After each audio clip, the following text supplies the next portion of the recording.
Ce matin, notre texte de méditation se trouve dans Romains, chapitre 14, versets 1 à 12.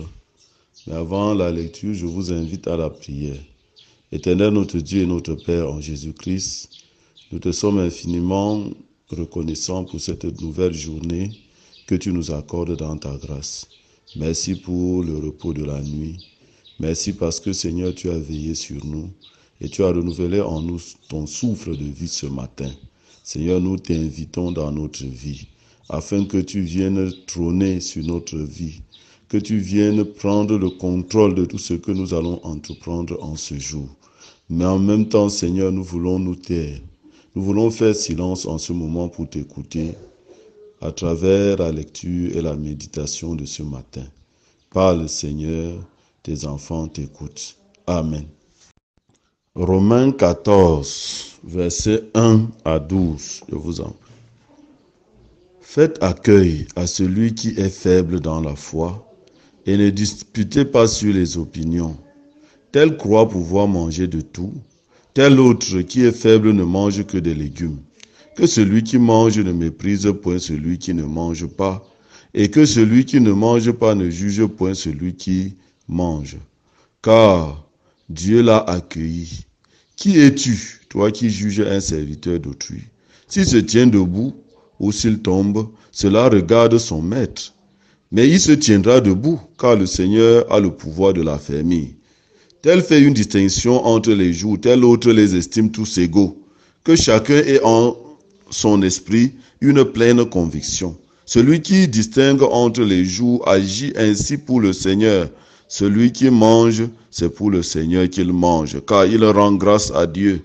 Celui qui ne mange pas, c'est pour le Seigneur qu'il ne mange pas, et il rend grâce à Dieu. En effet, nul de nous ne vit pour lui-même et nul ne meurt pour lui-même.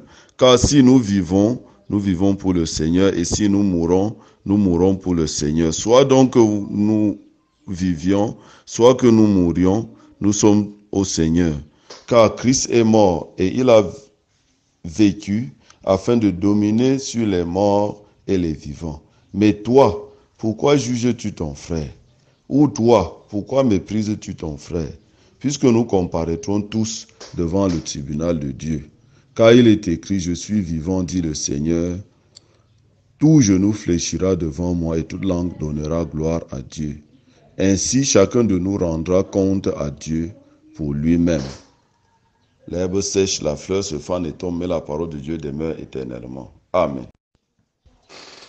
Comme capitule à notre méditation de ce matin, nous avons choisi le verset 10 de Romains 14 qui dit « Mais toi, pourquoi juges-tu ton frère? Ou toi, pourquoi méprises-tu ton frère? Puisque nous comparaîtrons tous devant le tribunal de Dieu. » Bien-aimés dans le Seigneur, peuple de Dieu, le texte de ce matin nous montre comment nous pouvons maintenir l'équilibre au sein de la communauté de vie en Christ en nous attachant à ce qui unit et non à ce qui divise. L'unité des enfants de Dieu ne saurait être confondue à l'uniformité. Lorsque nous parlons de l'unité dans l'Église, il s'agit de l'unité dans la diversité. Et chacun devrait avoir la pleine conviction de ce qu'il fait. Parce que tout ce que nous faisons sans conviction est péché. Et tout ce que nous devons faire, ça doit être pour la gloire de notre Dieu et non pour attirer l'attention des hommes sur nous. Généralement, nous péchons parce que nous nous sommes engagés dans une compétition au sein de la communauté de vie en Christ. Pourtant, l'Église est une communion. L'Église n'est pas un terrain de compétition ou un lieu de comparaison, mais c'est un lieu de communion. Communion avec Dieu et communion avec le prochain. C'est pour ça que Paul exhorte à accueillir ceux qui sont faibles dans la foi, à les soutenir et à éviter de discuter sur des opinions, c'est-à-dire des questions secondaires. Un certain nombre de croyants romains étaient divisés sur une question contestable. Certains s'étaient engagés à ne manger que des légumes, tandis que les autres mangeaient les légumes et toute autre forme de nourriture, y compris la viande. Paul déclare que le simple fait de manger n'est pas une question morale. C'est l'attitude de la personne au sujet de la nourriture qui peut entraîner les croyants à se condamner injustement les uns les autres. Comme on l'a expliqué ici, ceux qui mangent un peu de tout méprisaient ceux qui ne mangeaient pas, tandis que ceux qui s'étaient abstenus et qui ne mangeaient que de légumes jugeaient ceux qui en mangeaient. Et c'est là le problème. Lorsque nous avons un principe sur le plan religieux qui nous concerne personnellement, nous ne devons pas en faire une règle de vie dans la communauté. Aujourd'hui encore, l'Église est divisée sur des questions secondaires. Faut-il ou pas boire, par exemple, le vin? Ou bien, faut-il respecter le sabbat ou bien le jour du Seigneur? Voilà autant de questions et nous n'ignorons pas qu'il y a certaines églises qui se recoquevillent, qui se fondent justement sur des questions purement secondaires qui n'ont vraiment pas trop d'importance. Nous devons comprendre que l'unique juge, c'est l'Éternel notre Dieu. C'est pour cela que Paul nous exhorte à nous supporter les uns les autres, à accepter les différences. L'unité dans l'Église ne peut être fortifiée que dans le strict respect des différences. Mais toi, pourquoi tu juges ton frère?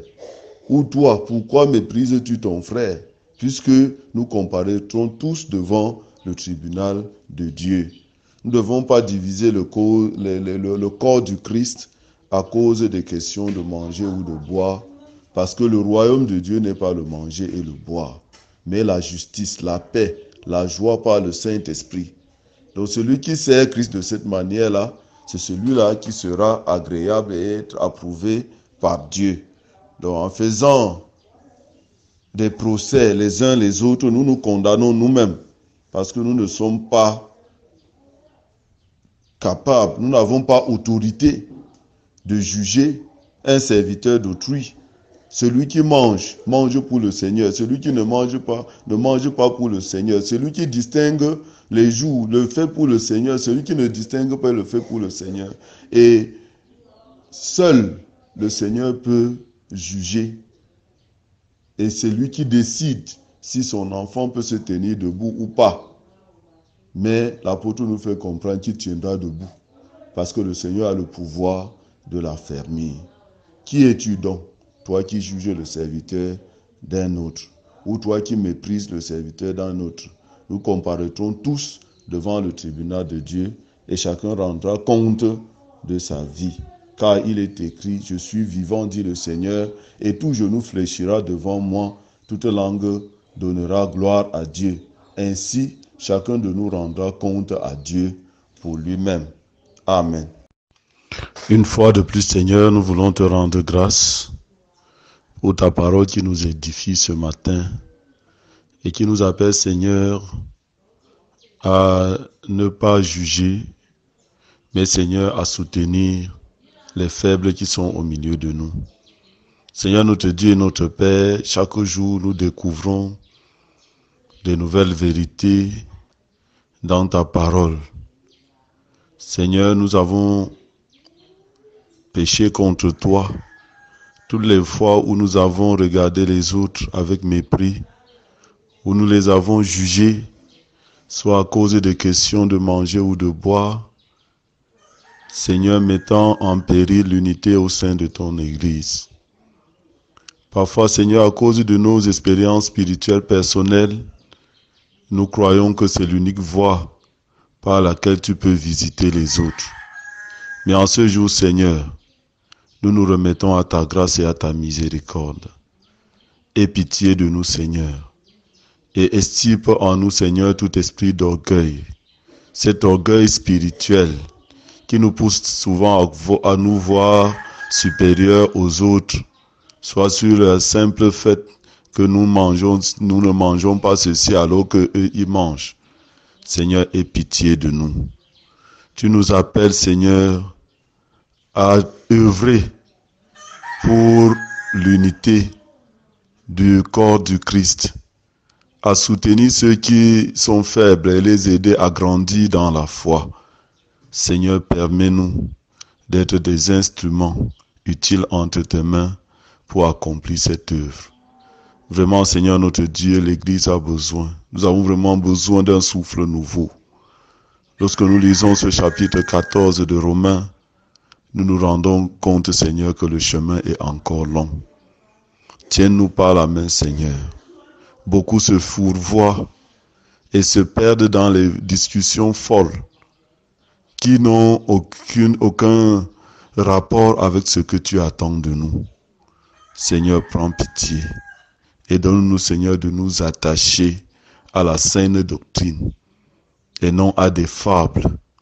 Seigneur, prends pitié de nous et fortifie notre foi. Seigneur, donne-nous la grâce de te connaître et de te servir comme tu veux. Pas dans le but d'impressionner les autres ou nous faire distinguer, mais dans le but de te rendre gloire. Toi, l'unique et le seul vrai Dieu, qui a eu le pouvoir de t'asseoir sur le trône de nos cœurs, parce que tu as fait pour nous ce que personne d'autre n'a fait. Et tu es l'unique juge qui peut apprécier le travail de chacun. C'est par Jésus-Christ, ton Fils bien-aimé, notre Seigneur, que nous t'avons prié. Amen.